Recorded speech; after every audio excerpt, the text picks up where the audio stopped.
Good day, folks. Welcome to the Legal Sidekicks. Tonight, we're diving deep into the legal trenches to meet the real MVPs, the multitasking, deadline beating, research running superheroes known as the Paralegals. Who are these behind the scenes legal warriors? What fuels their power? Coffee? Color coded folders? The thrill of a well organized case file? This is Getting to Know the Paralegals. Hello, how are you? Hi, I'm Attorney Francis Redeemer Gatti. I'm currently 32 years old and situated in Pasig City. I graduated from San Beda College, Alabang, and after graduating and passing the bar in 2022, I started working. And currently, I am a junior. I am a partner. I don't know if I'm already considered a senior partner, but I'm on indefinite leave after having my wife. After my wife had a childbirth. Okay. Oh, congratulations. Thank you. Your first question. What kind of law do you practice and what drew you in that specific area? I mainly practice litigation. I mainly appear in court and as in the firm they call me the attack dog because I don't back out from any court hearings, whatever it is. May it be high profile cases, including politician, and whatever it is, basta it is a court case, I will not back out from it. And what drew me to that specific area, maybe because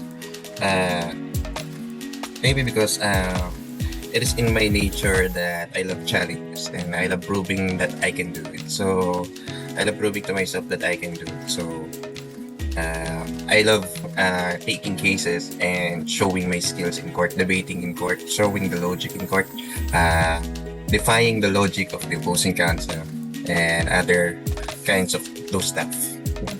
What's the most rewarding aspect of your job? Winning cases and delivering satisfactory results to the clients. So What's the most challenging aspect of your job?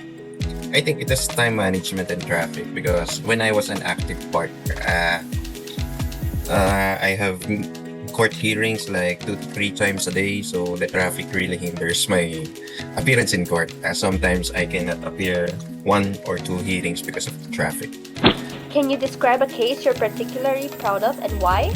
I think it is a drug case because the police officers who arrested the accused merely planted the evidence, and I proved in court that it was planted, and after the case was dismissed, I filed the case in NAPOLCOM and dismissed those abusive cops. So I think it is the essence of me being a lawyer, delivering justice, and that's a pro bono case. So, and it is one of the cases that I handled when I was a rookie lawyer. So it is very memorable to me because it honed my experience and yung tapang. So hindi na ako takot sa police after that. What skills do you think are essential for success in your field of law? I think it is not skills but characteristics such as discipline, because if you do not have discipline in the practice of law, wala you will get exhausted, and kapag wala kang sistema, wala kang disiplina, baka sumuko ka kahit pataas yung trajectory mo kasi mapapagod ka, you'll get exhausted. If your career had a tagline that summarized your approach to law, what would it be? I don't have anything that comes to my mind currently. But for the tagline, I think they call me attack dog in the law office, so I think it is attack dog. Okay. What are some common misconceptions people have about lawyers in your field? I think it is the misconception that the lawyers have the answers in all the problems in the universe, because I have clients and family members asking questions when in fact it does not fall under the umbrella of legal issues or legal subject to legal inquiry. So kahit maliliit na problema, tatanong nila sa lawyer, and ultimately tatanong nila, pwede ba yun? When in fact it is not a question of law. What advice would you give to someone considering a career in law today? I am someone that I did not plan anything when I was young. So I did not plan taking law. I was just put in a situation that And mag-law ka na, and the opportunity was given, and I took it. So taking it humbled me. I was very arrogant at the time before taking it, and today I'm very humble, and it also made me a Christian lawyer. It made me realize what is important in life. So being a lawyer defined me and defined my characteristics. Thank you. What are some of the biggest ethical dilemmas you've encountered?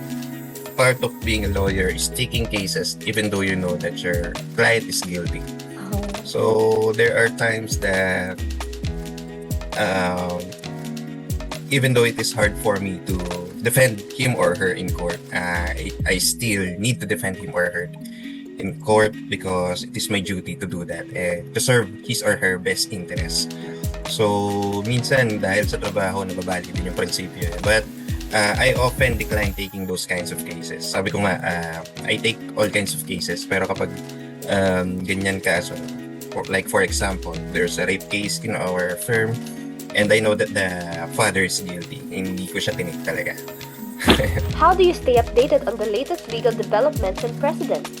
Well, for one, the MCLE or the Mandatory Continuing Legal Education provided by the required by the Supreme Court. So it provides us insights of the latest updates in the legal profession, as well as manually updating myself with the Supreme Court decisions and other relevant issuances in court. So yeah. What does a typical workday look like for you? I think bakbakan sa korte talaga, yung typical, kapag hindi ako walang kaaway sa korte, hindi buo araw ko nung active pa ako na partner. So I think for most lawyers, this is not typical, but para sa akin, ito na yung trabaho ko talaga as a lawyer. What's the first thing you do when you get to the office? Upon arriving in office, since we are situated in the 20th floor, wala, nakatingin lang ako sa bintana sa opisina, nagkakape. I don't do pleadings kasi in court, in my firm because I have several junior associates who would draft pleadings for me and chinecheck ko na lang, ini-edit ko na lang. I am mainly assigned in attending court hearings and talking to clients. Yeah. How much of your day is spent in court versus in the office? Usually, I don't go to office kapag wala akong hearing. Kumukuha lang ako ng files and then alis na ako. And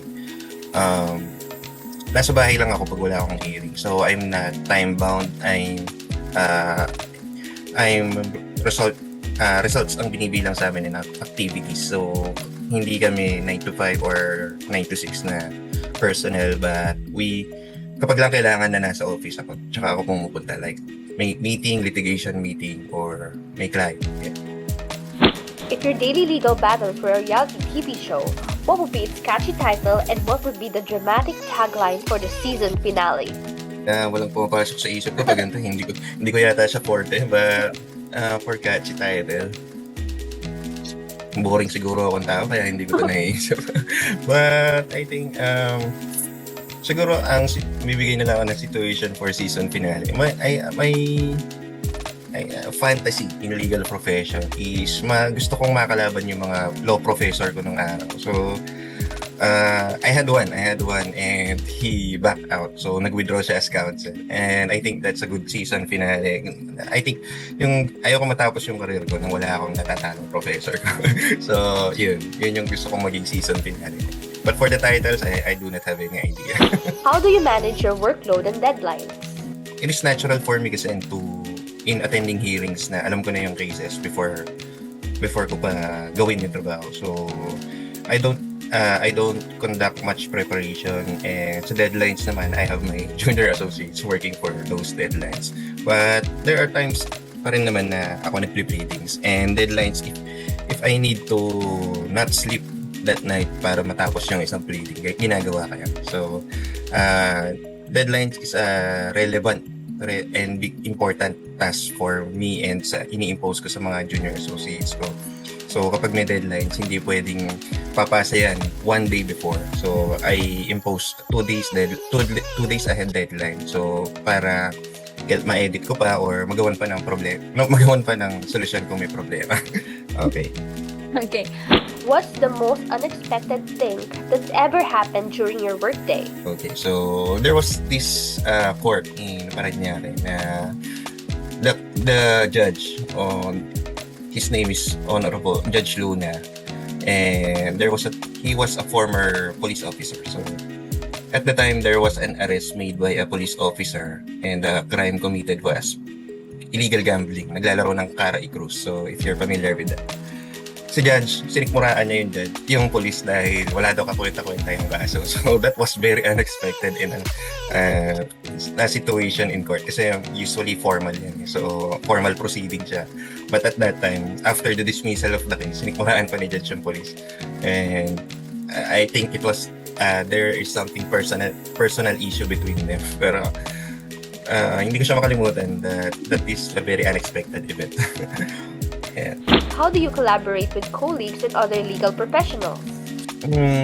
I think this applies in office na. So, wala naman. So, para lang kasi kami magkakaibigan sa opisina.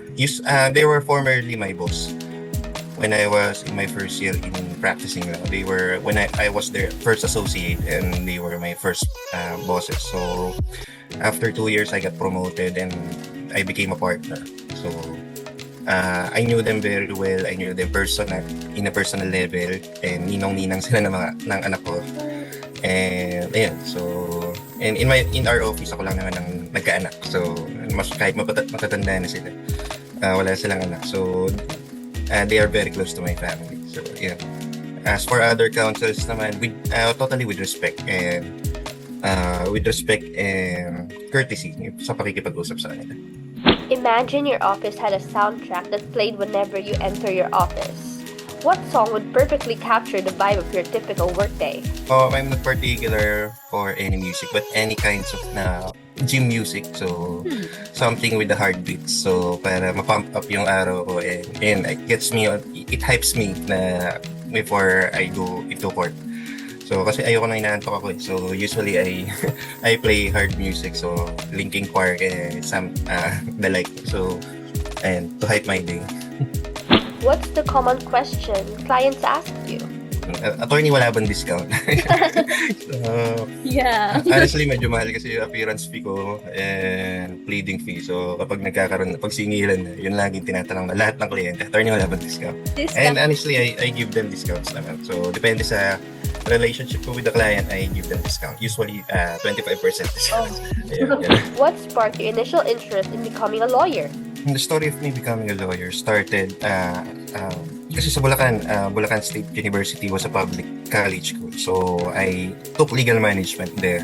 Pero originally, I was about to take civil engineering kasi yung family ko is into construction business and wala naman lawyer sa amin. Kaso, haba ng pila, parang 200 yung nakapila sa engineering and wala nakapila sa legal management. So, nag-enroll muna ako sa legal management with the plan of transferring in my mind. So, kaso hindi na ako naka-transfer and nagtuloy-tuloy na into lawyer.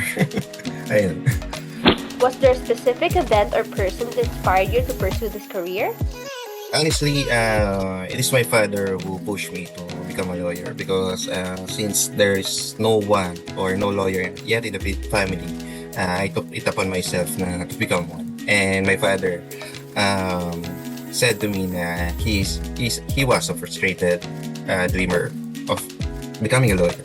And it was his original plan na kung meron nga lang daw siyang pera ng araw, he would take up law. Pero fortunately, he gave me a chance. So, yun. And luckily, I passed the bar exam. If you weren't a lawyer, what other profession do you think you might have enjoyed? Civil And like I said earlier, engineering. So, kung di na ako din naman pumila sa engineering, baka engineer ako ngayon. And contractor. Ayan. What was your experience like in law school? Are there any memorable moments? There are... my law school is very memorable. So, again, it honed me to become a good and a Christian lawyer. Kasi San Beda is a very religious school. Yeah. And at the same time po, parang demonyo yung mga professor doon. So, so yun, it humbled me kasi kahit gaano ka pala kayabang, hindi kaya ng yabang mo yung pagiging, hindi kayang isurvive ng yabang mo yung pagiging law student. So, you have to step up for yourself kasi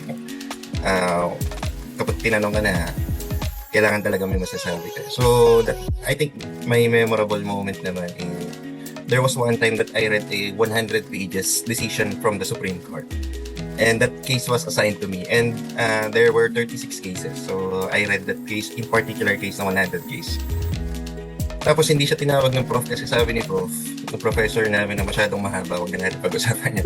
And I was called for another case na hindi ako prepared. So that was very memorable for me. Kasi napaka-frustrating. Yeah. What did you want to be when you grew up as a child? It can be as crazy as an astronaut or anything. Well, you're accurate on that statement and predicting what I wanted to be, because I was very amazed with the composition of the stars and the planets and the moon, and I was very interested in becoming an astronaut. Kaya lang being a Filipino, alam ko naman na wala tayong access dyan. So, eventually, I was interested in being a pilot. Kaya lang, alam ko na sobrang mahal kasi million na pinag-uusapan natin. So, I settled in becoming a lawyer. Were there any childhood heroes or role models that influenced your path? So yung tatay ko talaga, it was my father who pushed me when I was losing interest in pursuing my path on being a lawyer. He was the one who pushed me to finish it kasi wala eh. So nung tinapos ko it was all worth it now. Yeah. What's one of your fondest childhood memories? I grew up with my lolo and lola in Pampanga. So I think my fondest memory at the time was lumalangoy kami sa baha. So, yun ang bonding namin. So bumabaha kasi sa Makabebe, Pampanga pag umuulan. And ayun, it was fun. It was a fun memory because when I grew up, hindi ko na siya ginagawa. Looking What's your favorite Filipino food and why? I think my favorite Filipino food is kung hindi tosino, kare-kare. So, pero mainly kare-kare. So, yun. And why? Because actually this was tosino kasi hindi ako maarte sa pagkain. Kahit tosino kung buong okay na. Pero nung nagluluto ko na kasi asawa ko, minsan nagluto siya ng kare-kare and gusto ko yung luto niya. Ayun, narating na sa akin na masarap siya. Wow. Have you ever tried balut? What did you think? Kumakain naman ako ng balut nung dati, pero ngayon medyo na-lessen na kasi maybe umiiwas na lang din ako sa sakit kasi high cholesterol ang balut eh. And I think, for my opinion on eating it, okay naman siya. Huwag ka lang maselan. What's your favorite American food? Baby burger kasi being a lawyer, napaka-busy eh. So, lagi ako nag-drive through sa Burger King kasi madali siyang kainin. Have you ever traveled to the United States? If so, what was your favorite part? Hindi pa ako lumalabas ng bansa actually, and I hate flying in a plane. so yeah. But definitely it is included in my travel list. Lalo na the firm I currently working on is situated in the US, so they were actually inviting me to go there. So and I have interest naman to meet them personally. Yeah. What's a hobby or passion you pursue outside of work? Previously, I'm into cars, but when I got married, I lost interest in cars. So we actually lost our first child, stillborn. So and to adapt with the pain, we adopted dogs. So nagkaroon na and they became our passion. And outside work, naging passion na namin mag-alaga ng aso. So, and then, dumating yung pangalawang baby namin and nagkaroon naman ng successful delivery. So, ayun. So, blessed pa rin na makabili ka. What's a book, movie, or TV show you've enjoyed recently? May trauma na kasi ako sa pagbabasa ng book, being a lawyer. And sa movie naman, I think I had fun watching Squid Games. So, and any other legal drama. So, ayun, pinapanood ko naman sila. Have you watched, what's it called? How to Get Away with Murder? Yes, natapos ko siya actually. When I was in law school pa. Yeah. Okay. Yung hindi ko na lang natapos yung Suits kasi sobrang haba na talaga. It was very time consuming. If you could have dinner with any 3 people, living or deceased, who would it be and why? I think for the first two, it is my lolo and lola who I grew up with. Kasi I never had a chance to say to them na nakita abogado na ako. So, I want to express my success with them. Unfortunately, I lost them when I was in law school, and it struck a deep wound in my heart na nawala sila ngayon, even though sila nagpalaki sa akin. And ayun, so they are the first two. And the third, I think, wala akong maisip. I want to say Jesus Christ, but maybe Adolf Hitler. I just want to know two things. So, kung paano niya nagawa and bakit niya ginawa. Oh. What's one thing people might be surprised to learn about you? I'm into toy dogs. Yeah. Kasi before, I'm a very strict, medyo masungit na tao. You cannot see a soft side from me. Pero ngayon, puro soft side na lang nakikita sa akin ng tao. So, usually yung mga klase ko na lawyers naman, hindi nila ina-expect na mabait na akong tao. Ayun. If your life as a lawyer was a meme, what would the image be and what would the caption say? A meme. So,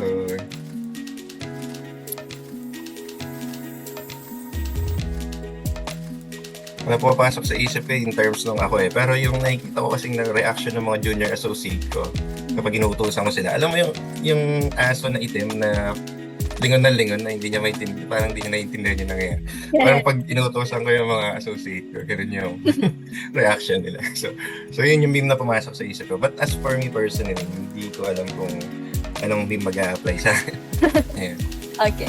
What's your favorite way to unwind after a stressful day? I think long drive. So, minsan when I was stressed in law school and in my early practice of law, I'll just drive in Tagaytay and I'll just take a coffee tapos drive na ulit pa uwi. But ngayon, sobrang traffic na yung hirap nilang gawin. If you could have any superpower, what would it be and how would you use it in your work or personal life? Maybe, to manipulate time. Oh, yeah. So you can correct your mistakes and you can be with your loved ones who you lost in your way. Yeah. And there you have it. 40 questions, countless insights, and a whole new appreciation for the passion, pressure, and purpose behind the practice of law. From childhood dreams to courtroom drama, we've uncovered stories that shape the advocates fighting for justice every day. Thanks for joining us in this special edition of the Legal Sidekicks. Until next time, keep asking questions, stay curious, and never underestimate the power of a good argument. I'm Crystal Lay, signing off. Can you tell me about your experience? Oh my God, that's cute! Hi! Well, actually, this is the first na interview ako on a personal level and without pressure. I had fun. Actually, I had fun. Oh, so it was nice. It was nice talking to someone in the office. Oh, that's great. Thank you so much for your time, and I hope you had Thank you. It was nice meeting you, Krista. nice meeting you too. Thank you.